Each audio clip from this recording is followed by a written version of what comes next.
So catching up with George Elokobi ahead of what's a double header against Dartford. Both got a game there Saturday and again on Tuesday. But let's focus on the league game first of all. You must be going into that game on a high following the result on Tuesday.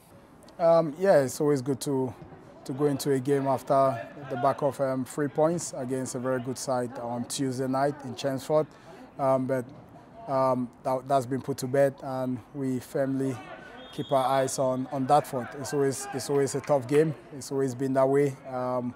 We know the magnitude of the game, but we have to be prepared psychologically. We have to be prepared emotionally, and also physically. We have to be prepared and technically as well. So we know what we're coming up against. A good side in Dartford. Obviously, you played them earlier this season in the FA Trophy. Lots changed since then, of course. New manager in Adi Pennock, who's come in the last couple of weeks. So it's definitely a side in transition.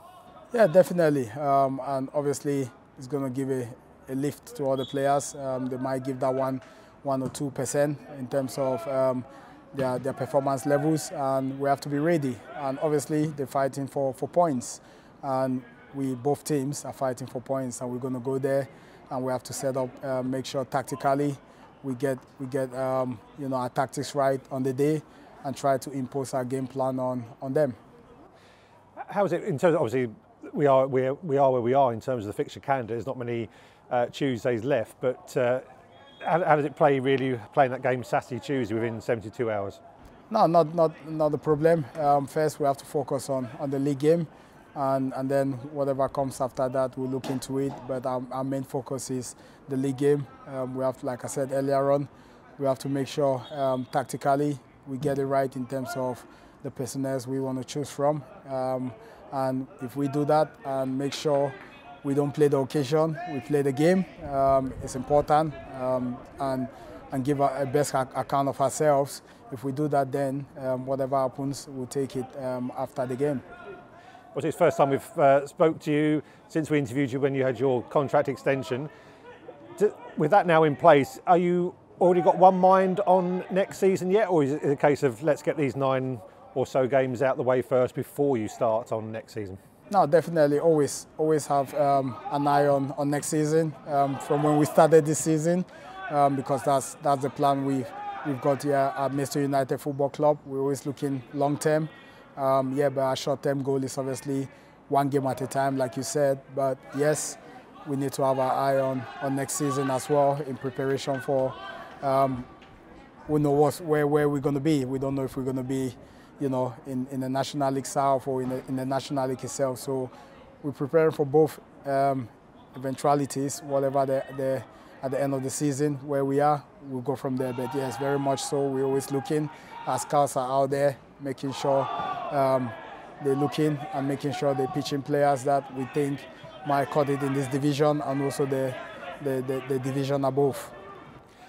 A couple of weeks' time until the National League registration window closes. Do you envisage any signings ahead of that time to bolster the squad as we go into the final few weeks? Again, we always look at the squad. We always look at personnel. We always look at how we can add value to the team.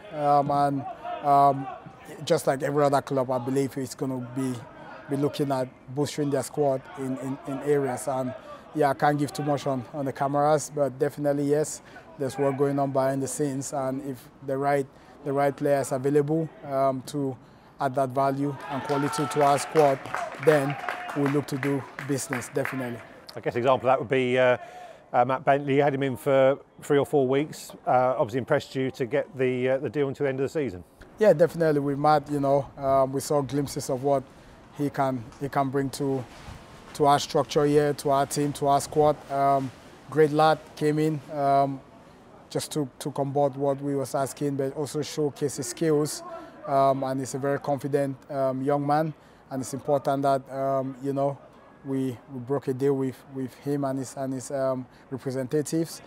So yeah, it was about, like I said earlier on, last week or earlier on this week, it was about him having a feel of our environment, understands our structure in possession, out of possession, how we like to play, and also some of the principles that we operate from and the culture at the football club. So yeah, he had a good feel of it, and he loved everything he saw here, and yeah, that's why we managed to broke a deal for him to be a part of our squad going forward.